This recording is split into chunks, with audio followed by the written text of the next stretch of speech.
don't exist. Welcome back to another episode of Brotherly Love in the District. Tristan here, along with Jacob, and we got a little bit to talk about today. Not too much, but still enough to keep a conversation rolling for a while. All right, so today we're going to talk about, obviously, football is back as we speak. Both the Eagles and Washington play, and we are also going to talk about in football. The Hall of Fame class was just inducted a few days ago. Then moving on to NHL, each of our teams have signed their respective goalies. Then finally moving into baseball, we're mainly going to be talking about the Phillies taking first place and Bryce Harper emerging as an MVP frontrunner. So let's get right into it. Yeah, so as we speak, the Eagles are playing the Steelers and Washington is playing the Patriots. So a little bit of news on the preseason is the Eagles are starting essentially all of their starters. The only person they didn't have starting on offense, which was the drive I was just watching, the only player they didn't have starting was Isaac Seumalo at guard. So, and then Jordan Mailata was starting at tackle, which was kind of a big deal, being that Jordan Mailata and Andre Dillard were fighting for that left tackle position.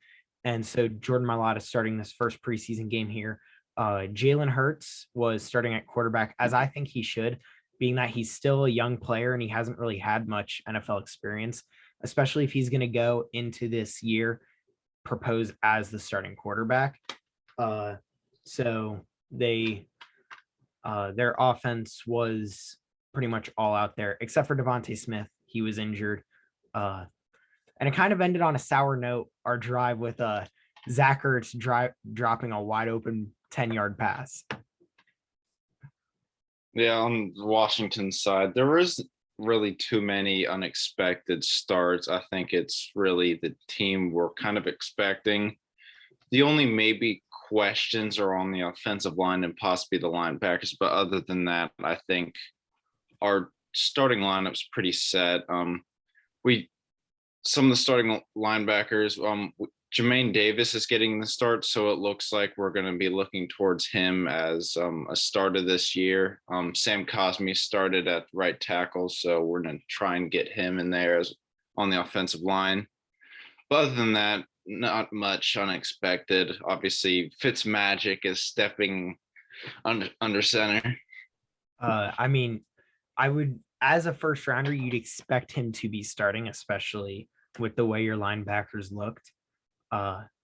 It's also weird looking at this and seeing like corners and stuff with single digit numbers. Like Steven Nelson is number 3 and Darius Slay is number 2. It's really cool, but it's so strange. Like, because we've always been used to like positions being within certain number brackets, and seeing, I like what they did, allowing the players to have the freedoms to wear whatever number they want. Yeah, I like that too. That's definitely more. That's what I like about college is there's no number limits, so you can wear basically whatever you want. So like there was a couple years ago where a D tackle for Auburn was wearing number 5. It's like a 300-pound man is out there wearing number 5, which is like a quarterback number, or in college a running back number or something. So I think it makes it more fun. But obviously in the NFL, D tackles can't wear single digits at this point in time. I want to see a quarterback wearing like number 90 50? Or something like that, or maybe like number 50. Well, isn't yeah, Mac Jones is wearing number Mac 50 Jones currently. is wearing 50. I want to see a quarterback wear a ridiculous number like that, like a D tackle number. There was a quarterback from Michigan a couple years ago who was wearing number 98. It was a quarterback number. It was I want to say it was for a dedication to one of his friends who passed away or something. But yeah, that was because I remember watching a Michigan game and being like, why is that quarterback wearing number 98? Because it was so like it's so odd. And then is that all? I haven't really seen anything special on defense. Steven Nelson's obviously out there. Marcus Epps and Anthony Harris are the starters at safety, with Rodney McLeod being out. But I mean, nothing really surprising on defense. The Eagles also have a lot of like slight injuries that are keeping people like day to day so far. So we have yet to see how those pop out. I also Chase. Go Oh, ahead. yeah. No, you go. All right. I also forgot to mention that Jordan Howard was starting at running back. So I think they're really set on the fact that Miles Sanders is going to be the third down back. Obviously. No, Miles Sanders is going to be the starting running back. But I thought so since everyone else was starting, I thought that Miles Sanders would play at least a drive or so, but they had Jordan Howard starting at running back. And Jordan Howard is only 26. I thought he's in his 30s. Yeah, I know. He feels so much older, but he only played 2 years with the Bears before he got cut. And then he came to the Eagles. And then he went to the Dolphins. And then he sat pretty much the entire season with the Dolphins because he got paid $4 million to sit on the bench and run like 3 plays all season at the goal line because they didn't like the way he was playing. Yeah, that's easy. But on the Washington side, Chase Young already has a forced fumble already. We didn't recover it, and Fitzpatrick just completed a 24-yard pass to Logan Thomas. So the offense looking deadly. It's the first drive in preseason, bud. Second drive, actually. And then I just wanted to look at a couple of the players who got inducted in the Hall of Fame. Drew Pearson just got inducted, which is kind of surprising. I thought he would have gotten inducted earlier. Yeah, I think it's long overdue. And I believe Drew Pearson, I'm going to double check this, but I believe Drew Pearson. Huh? He's undrafted. Oh, he was? Yep. I want to say that Drew Pearson was the first wide receiver to catch a Hail Mary because I know the Cowboys invented it. So yeah, they did invent it with Roger Staubach. I think it was Drew Pearson who caught it. I know it was in a game against the Vikings, I believe. So Roger Staubach and Drew Pearson, first ever Hail Mary. He should have been inducted just on that. Then Peyton Manning, obvious first ballot Hall of Famer. He's my favorite quarterback of all time. I saw a meme the other day where it was Peyton Manning giving his Hall of Fame speech and Tom Brady sitting in the stands, and it's like, this is proof that Peyton Manning is better than Tom Brady. Peyton Manning is getting inducted in the Hall of Fame and Tom Brady still isn't in it. Oh my gosh. And I also saw a meme where it was Peyton Manning standing next to his Hall of Fame bust, but they made his forehead so bigger, incredibly huge. Everybody's like, is that real? There's no way that's real because it was whoever photoshopped that did an amazing job. Yeah, I thought that was real for a second. I'm like, if I was Peyton, I'd be pissed. Yeah, dude, the NFL did them dirty. This was another obvious first ballot Hall of Famer, Kelvin Johnson, Megatron. Yeah. Which goes to show that he's definitely not going to come out of retirement now. I mean, I thought he would have come out of retirement, being that he retired. He was either 29 or 30. He retired really early because he didn't want to be in Detroit anymore. But so yeah, another obvious first ballot Hall of Famer, and then another guy, Charles Woodson, inducted. Yeah, that's another no-brainer in my book. Yeah, Charles Woodson, one of the greatest corners of all time. And then a couple other people who I recognize John Lynch from Madden. He was a safety for the Bucks. I don't really know much about him. Tom Flores, who was a coach for the Raiders, and coached them to a few Super Bowls. Alan Faneca, who was on the Steelers. So a couple names that I and Troy Polamalu. Oh, he got inducted this year too? Mm-hmm. I didn't see that. And I looked on the Hall of Fame website. Literally profootballhallofFame.com. Did they forget Troy Polamalu because he got inducted? I guess so. But yeah, to close out the NFL.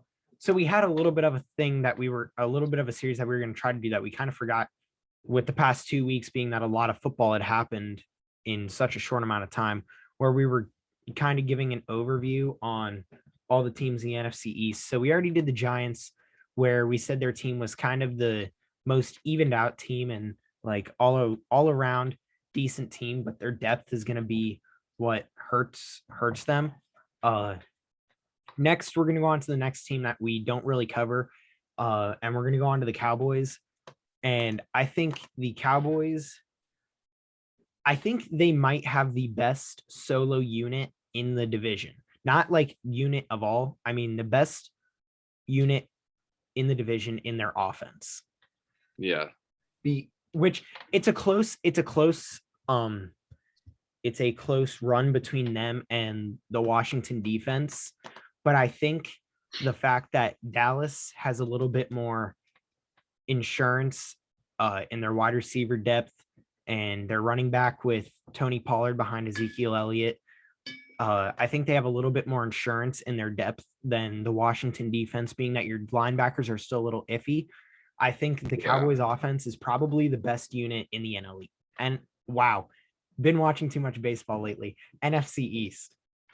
Yeah, but that really isn't that impressive of a thing. The NFC East still is the worst division in the NFL, but yeah, I think they're more established than Washington is. I think we're a lot younger and we don't really have the depth at linebacker. In the secondary, we have depth, and in our defensive line, we have depth, but the only thing we're really missing is good linebackers.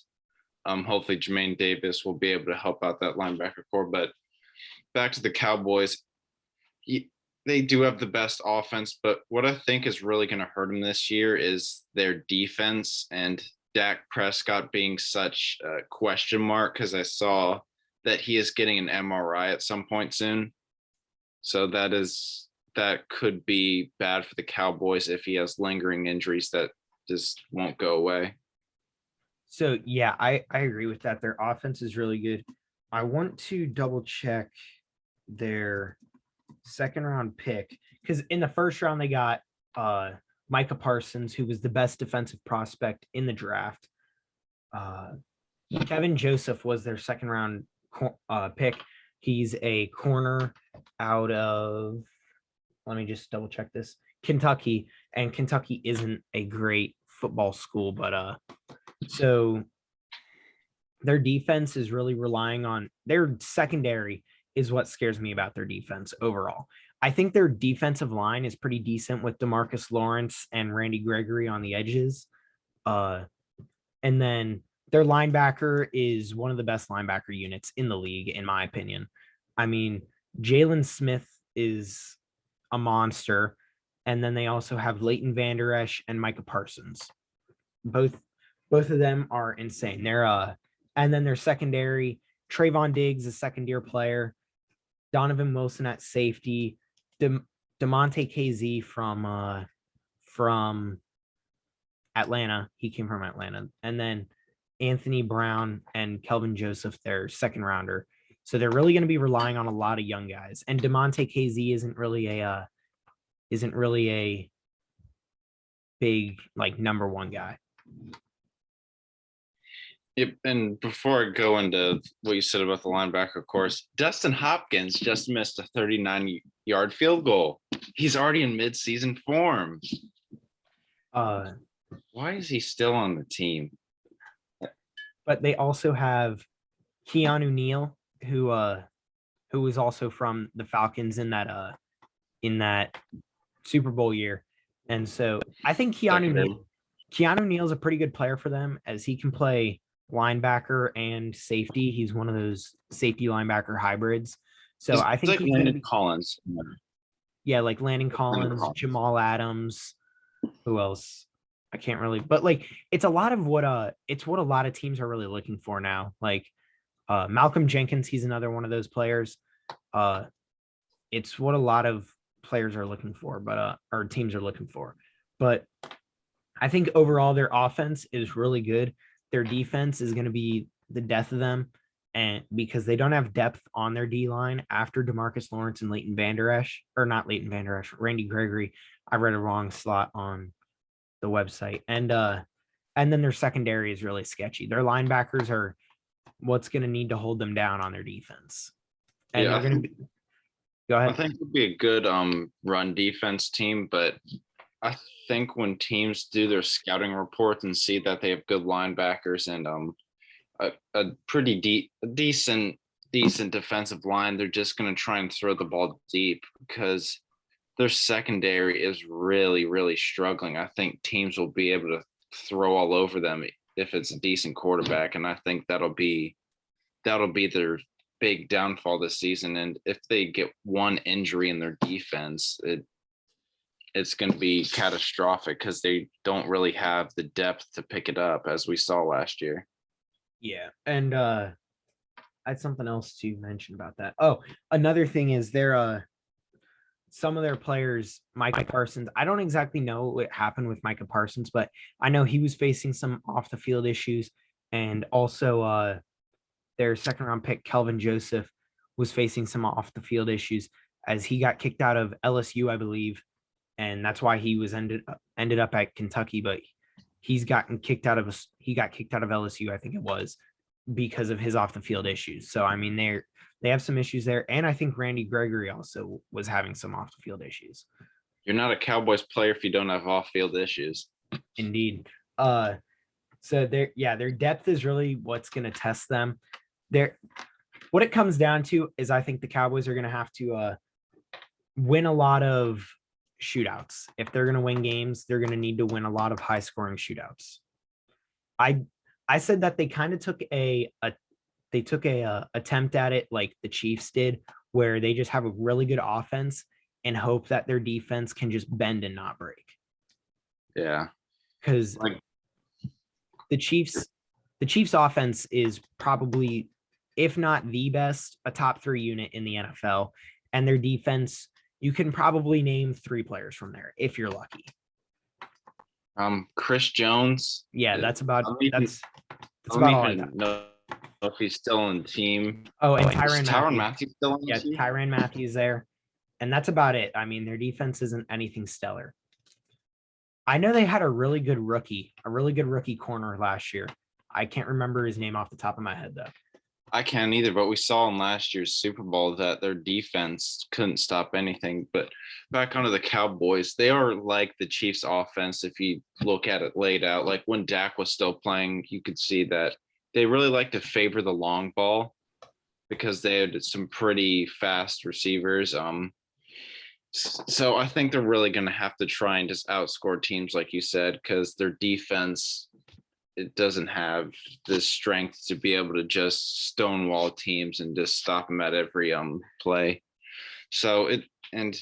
But one thing on their offense, if Dak goes down, that could throw their whole offense into the garbage can again, like it did, because we saw Ezekiel Elliott couldn't pick up the slack. I don't know what happened with him. He looks in better shape, but it's still going to be hard for him to run behind a questionable offensive line.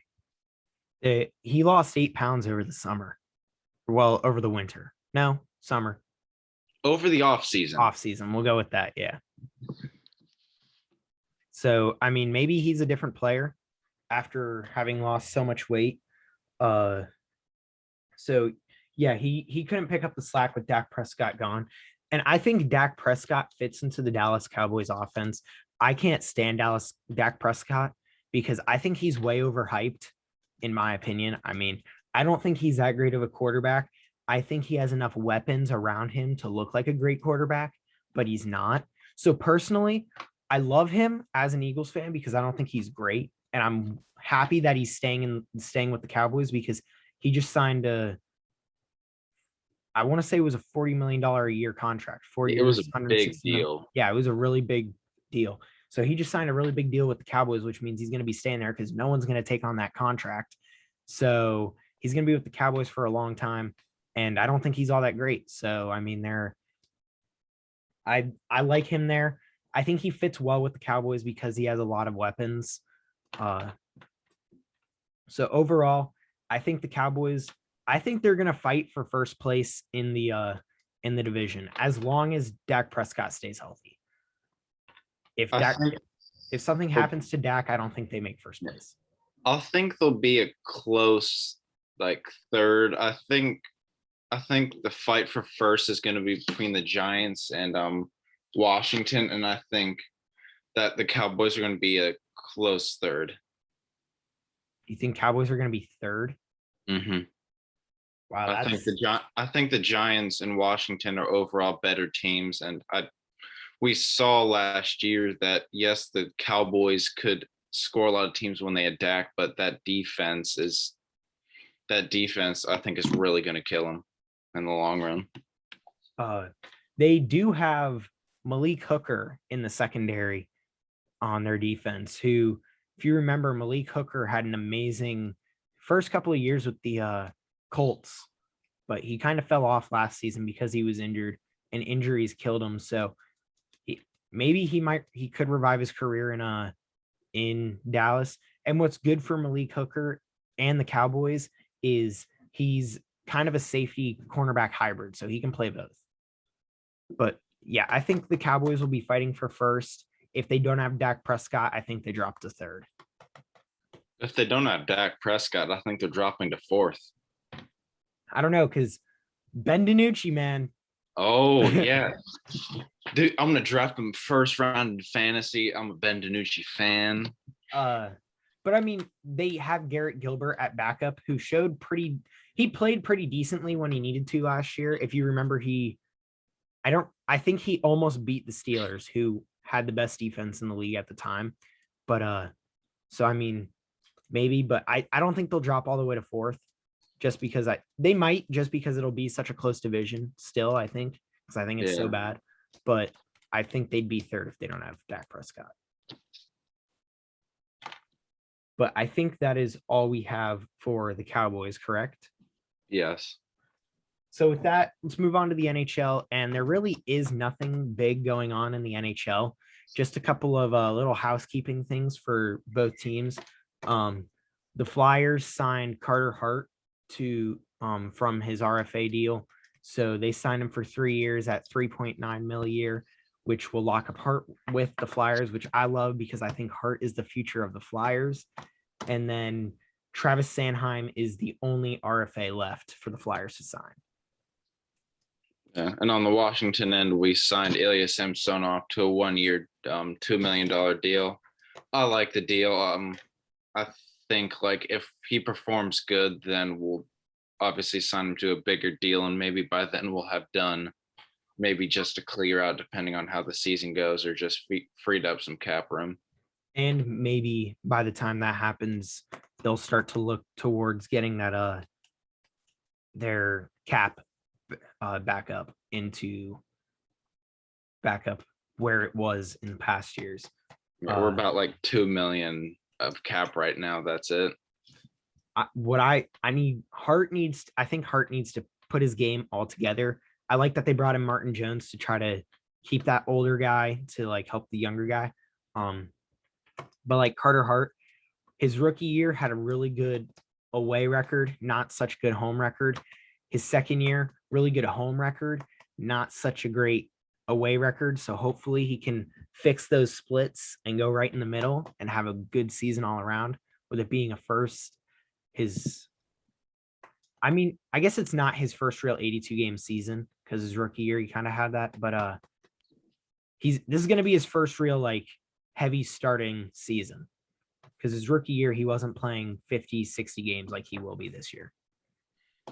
Yeah, but on the bright side, you've improved your defense, so hopefully he won't be left out to dry in a lot of situations. He'll actually be able to rely on his defense. We gave up a lot of high danger chances last year. It was tops in the league, which is not a good way to protect your goalie.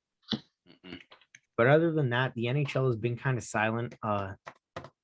There's no word on if they're having the Olympics or not, which will decide if the schedule is compacted or if it's spread out. Because if they have that Olympic break, then they're going to have about a month, not exactly a month, but it's like 25 days in February where they don't have any play because they have the Olympics. That could be really interesting to see how teams perform after that break. Yeah, because they'll have the All-Star break and the Olympic break. So yeah, that's about all that's really going on in NHL. So with that, we move on to the sport that is full fling going into the playoff race in baseball, where the Nationals sold, Phillies took the lead in the NL East, and that was short-lived, real short-lived. Yeah. Technically, they're still in first place because the Braves just started playing, but yeah, they had the lead for about a week and a half. Not even. They had the lead for about not a week. even a few days. Yeah, because they took the lead over the weekend against the Mets, and then the Braves came right back. But I mean, the Braves, I'm surprised with what the Braves have done against the Reds, because the Reds are a good team, and the Braves, they're a very good team. Yeah, Ozzie Albies had a walk-off 3-run home run last night to beat the Reds, and the night before they ended up winning off of a walk. So they've gotten a couple lucky games. We need them to lose today against the Reds. We beat the Dodgers. The Phillies beat the Dodgers in a close 2-1 game. I was watching that game today. So Ian Kennedy has been a huge addition to the Phillies already after the trade deadline, because we didn't really have a good closer. And bringing on Ian Kennedy enabled us to put Ranger Suarez into the rotation, who pitched a good 4.2 innings. And he had 82 pitches before they took him out. So for a reliever, that's for what usually is a reliever, that's really good. And he didn't give up any runs. So he had a good outing today. And then they brought in Ian Kennedy to close. Scores 2-1. Ian Kennedy gets the first 2 outs. And I want to say it was Will Smith who comes up to the plate. And Ian Kennedy is up in the count 1-2. And then he gives them 2 balls, full count. He throws a perfect pitch down and away, and the ump calls it a strike. And they showed the pitch cast, like the 3D pitch cast. The entire ball is in the zone, and the ump calls it a ball and walks them. So there's a runner on first. And so Cody Bellinger is up, and Ian Kennedy does the same thing up in the count 1-2. And the Dodgers batters were fighting off those pitches a lot. Cody Bellinger had like 6 pitches at a 1-2 count, and 3 of them were fouled off. Like he was this that 13 pitch at bat where he ended up hitting a homer after it? No, because he didn't. They ended up losing. The Dodgers lost today 2-1. But that was another day. It was the same situation. Cody Bellinger, he's down in the count 1-2, fights back to make it a full count. Another perfect pitch, high and in the zone, and they called it another ball, and they walk him. Then Ian Kennedy hit the next batter. So bases are loaded with 2 outs, and luckily they popped up the last batter and won the game. But Joe Girardi got thrown out of the game because he was so heated in the moment of the strike zone, because the ump had a little bit questionable of a strike zone that entire game. I'm not gonna lie. Was it like an Angel Hernandez kind of? It wasn't that bad. zone? I mean, it kind of was. There was one pitch for the Phillies. I mean, I like the pitch because I'm a Phillies fan, but it was a good like 6 inches off the side of the plate, and they called it a strike. Ooh. So I mean, it's his strike zone was a little inconsistent, but I mean, they don't have that little box that we have to see. So you got to cut them some slack. And coming up for the rest of the season, I think we have a pretty decent chance at winning the division.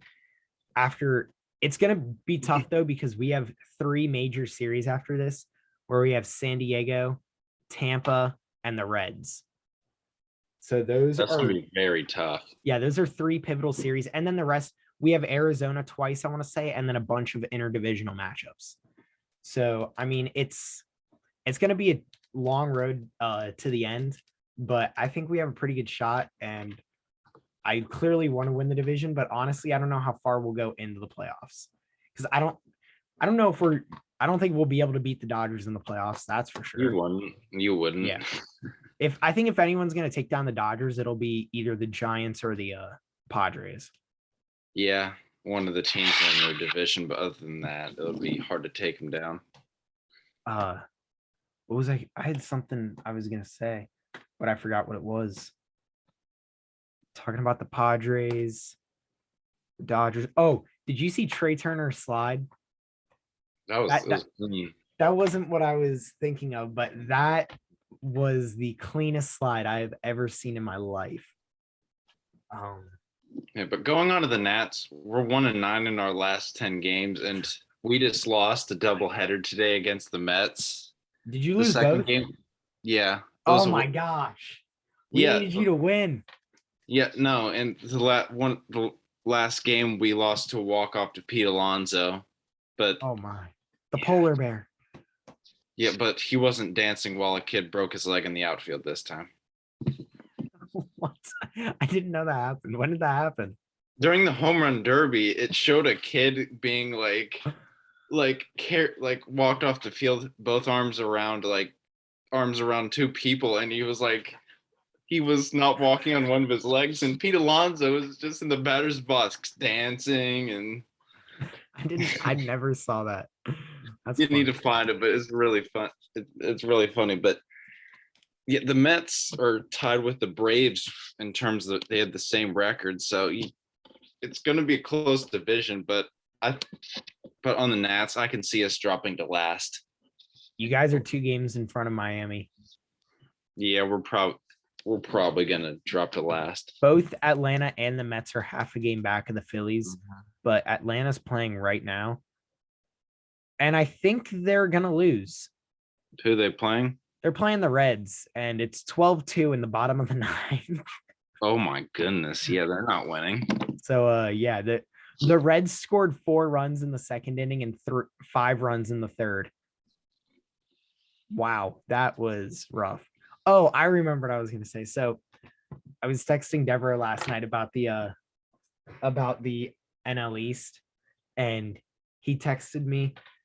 He texted me after the Braves won, and he goes, "Hey, he's like, it's fun sharing the NL East lead with you." And I'm just like, cool. And he's like, really? And I'm like, what? He's like, you were all about letting me know when the Phillies were winning the NL East. I was like, all right, well, you have to look at from my place. You've won 3 straight NL East trophies. We haven't made the playoffs in 9 years, and this will be 10 if we don't make it this year. I'm like, so I had to enjoy it while I had it. But the Phillies with that, I mean, they're kind of hot, and they're in the place to possibly have the NL Cy Young winner and the NL MVP winner in Bryce Harper and Zack Wheeler, which would be the first time it would happen since 2013. Bryce Harper since June 30th is hitting 353 with a 1173 OPS, 9 homers and 24 RBIs in 34 games. This is from August 9th. So that's 3 days ago. That was before the Dodgers series, just to put that out there. So he's been playing insane since the All-Star break. He leads the majors in OPS since the All-Star break with a 1256. And then since the All-Star break with NL hitters, he's 5th at batting average at 370, 1st in on-base percentage at 516, 2nd in slugging at 740, tied for 4th in runs with 18, tied for 2nd in walks with 21, which I never thought I would hear in my life, in Bryce Harper being tied for 2nd in walks. Yeah, he was typically a strikeout machine. Yeah. He's 2nd in extra base hits with 17, 1st in times on base with 49, and 1st in stolen bases with 5. And I believe he's currently on a 20-game streak where he's reached base safely. So that's not a hit streak. That's just him like being walked or getting a hit in 20 straight games, I believe. And that is updated as of today. And he now has 22 homers. He hit one today. So he's got 22 homers on the season so far. And he's hitting just under 300, I believe. So he is having an insane season right now. Yeah, and he's really answered the criticisms I've always had as him. Like, besides his MVP season where that was just insane, I always thought he was a little too inconsistent at the plate. He really never walked. He would always strike out, and always thought he could bring his batting average up, but He's doing all those things, and he is becoming the front runner for the MVP out of nowhere because Tatis is injured, DeGrom's injured, and nobody's really stepping up to kind of take that place. Maybe Joey Votto if this form lasted a bit or started a bit earlier, I should say. But no, it's Bryce, and I don't really have much remorse to Bryce anymore. We were at a game recently where we were facing the Phillies. I booed him just because it's fun. Like I really don't have the You remorse. guys are like a girlfriend in a bad breakup. Like, just forget about it already. It's been 3 years. Yeah, I don't really care. I just think it's fun to boo him. But I'm pretty sure I jinxed that home run that ended Oh up my gosh, winning. that was so funny. So for reference, we went to a game last Tuesday, Tuesday, and it was the 7th or 8th inning. 8th inning. And Reese Hoskins was up We the were bat. up 2-1. Or wasn't Reese, but someone was up the bat. Yeah, no, it was Reese Hoskins. We were up 2-1. I'm like, I'm okay if you guys hit a home run as long as it's not Bryce. Well, what do you know? Our stupid reliever had 2 strikes on him, decides to throw him a fastball right down the middle. He hits a home run. I knew it right off the bat. And right off the bat, I'm literally, like, crap. What made it even better was the fact that the guy in the back, there was some guy in the back of the stands it was like a 1-2 count, and he's like, he's been here before, and you're like, what does that even mean? And then home run. And then here's a couple of stats on Zack Wheeler. This is again as of August 9th. I'm reading this off of a article by Corey Seidman. So he on Sunday to beat the Mets to take the lead in the division, he became the front runner for the NL Cy Young Award. And I think he has a pretty good shot at winning it unless some pitcher comes out of nowhere, because DeGrom has been injured for a while. So he's not really going to have enough innings to come back unless he pitches complete games when he comes back just for the rest of the season. If he comes back with a reasonable amount of time, because Zack Wheeler has about 10 starts left with 50 games remaining. He starts tomorrow against the Reds.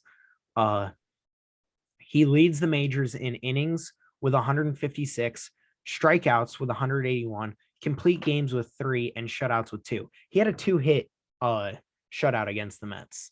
He has a 2.42 ERA and a 0.99 WHIP.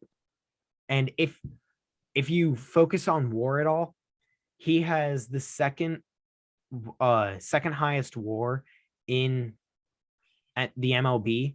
So all batters, or like all players, not just pitchers, all players. And he's second to only Shohei Ohtani for obvious reasons. I mean, Ohtani's a monster. So yeah, he's at plus 190 to win NL Cy Young. Walker Buehler is the next closest with a 2.13 ERA, but he's pitched 8 1/3 fewer innings than Wheeler and has 29 fewer strikeouts. So it looks like we have a pretty good chance at winning the Cy Young and a decent chance at winning the MVP. Yeah, and seeing that, you'd think like the Phillies would be like have the most wins in the MLB, but they don't. It's very strange. Yeah. And also, just for you, I have this. Didi Gregorius is starting to catch life a little bit, because he is now at, let me just double check it, but when I was watching it earlier, it was at a 218, but it won't pull it up here. Let me pull up his stats real quick. Didi Gregorius is now at a 221 batting average. Pretty good. The middle infield today defensively has been playing really well. Gene Segura is insane at second base. Gene Segura, he's batting, I want to say 313 is what he's batting on at average. Bryce Harper's at 298. We now have 4 batters above 250. When I saw I was watching the first Dodgers Phillies game, and the Dodgers had like 7 players with a ERA above 250. but I mean, the Dodgers are insane. And Max Scherzer doesn't have a single hit this year. He's like 0 for 39.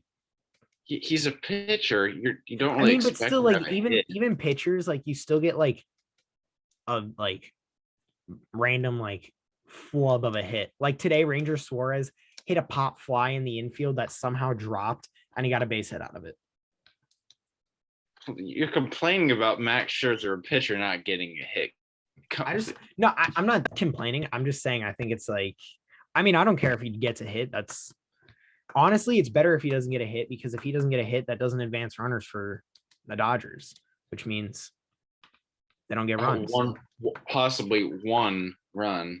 Hey, one run can win a game. For example, today the Phillies won 2-1. Max Scherzer gets a hit. It wasn't Max Scherzer pitching though. It was Mitch White pitching for the Dodgers today. Exactly. Who even is that? I think, I don't know. But that's really all I got for the MLB. I gave off what we have left. We have the Reds, and then San Diego, then Tampa Bay, and then we have a couple series we should win, like Arizona twice. We have Baltimore one more time in the season. So we have a couple series we should win. So I think the division's going to come down to like the last week of the season. Yeah. With everyone involved, even the Nationals. I'm joking. Clearly the Nationals will not. Yeah, no, we're going to be last. We're going to be last. We're definitely going to be last.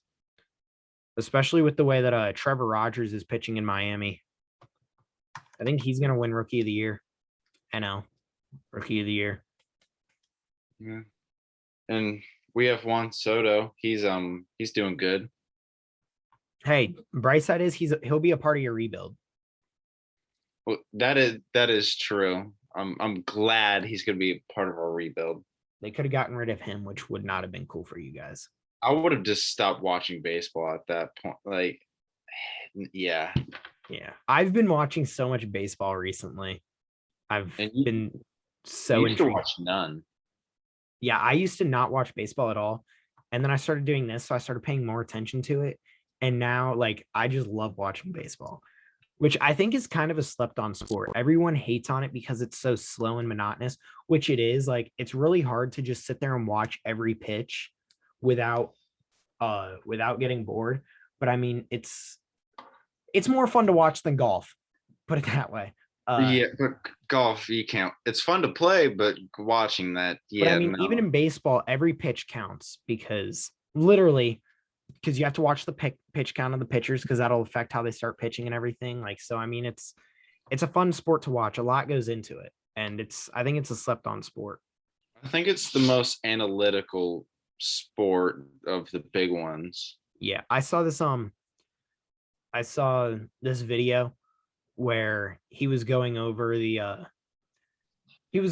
like what sport requires the most skill, and it was a MLB analyst, and he said that it was from the pitcher's mound to home plate is 60 feet and 6 inches, and so on average a pitch from that far away at the velocity of 90 miles an hour, you get about 400 milliseconds to make a decision on whether you're going to try to hit or not, if it's going to be in the box or not, if you're going to swing, and how early you have to swing.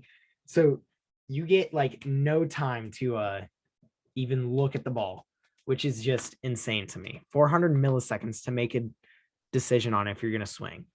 Yeah, that's why a lot of guys just go up to the plate looking for a pitch, or just looking for a single location. Yeah, you look for one spot, because I mean it's hard. Like, I didn't realize it, and I mean I could kind of see it while I was watching the games at how quick they have to make decisions. But I mean, knowing that now, that's just insane. Plus, then you throw in all the different types of pitches that they can throw, where they curve and bend. And yeah, looking at the ball rotation, some pitches like a fastball and a changeup may look the same, like may start in the same locations but end up in completely different places. Did you see when I have to double check who it is, but there was a pitcher. He was a position player. It was the end of the game for forget what team. I want to say it was the Rangers. And he was throwing 30 miles an hour. And Brock Holt. Yes, Brock Holt. That was it. Brock Holt, the man. He was pitching 30 miles an hour, and he grounded someone out. And afterwards, he's walking to the dugout and he takes off his hat and gloves and like walks over to the ump, like, yo, you want to check it? You want to check it? And they're like, nah, you suck. You're good. Yeah, he's throwing 30 miles an hour. Yeah. I'm pretty sure you can find some T-ballers who can maybe get close to that. I mean, props to the guy for having fun with it, knowing that he can't pitch well and still. Yeah, he just lobbed it in. He just went lobbed it in. It was funny because I was playing catch with Dev one day, and I was catching and everything, and he's like, I wonder what my coach would say if I just walked up to the mound and just lobbed one in at like 20 miles an hour. I was like, do it. It's like he's like, I wonder what the ump would do too. Like, because I mean, if it's coming down like this, how are you going to be like, oh, well, that's a strike or not? Yeah. How do you? I don't know how you judge determine that. So yeah, because it might go through it, but I'm not an ump. But yeah, I think that's all. That's all I have for this week. Is that all you got? That's all I got. All right. Well, Jalen Hurts is out of the game. Joe Flacco's now in. Taylor Heineke's in. Super Bowl MVP. I think Taylor Heineke will be starting by week 8. I think he might get put in a few situations if Fitz isn't really having it, but if he's going to start, I think it'll be a little bit later. But yeah, that is all I got for this week. So with that, I think we will get on out of here. So we won't be able to record this next week. I will be on vacation, so I will not have steady internet. But we will be back the week after that with another episode. So we'll have a little bit more to cover. But other than that, I think we're out of here. And that's it from me. Jacob, anything else? No. See you guys later. All right. See you guys in a couple weeks.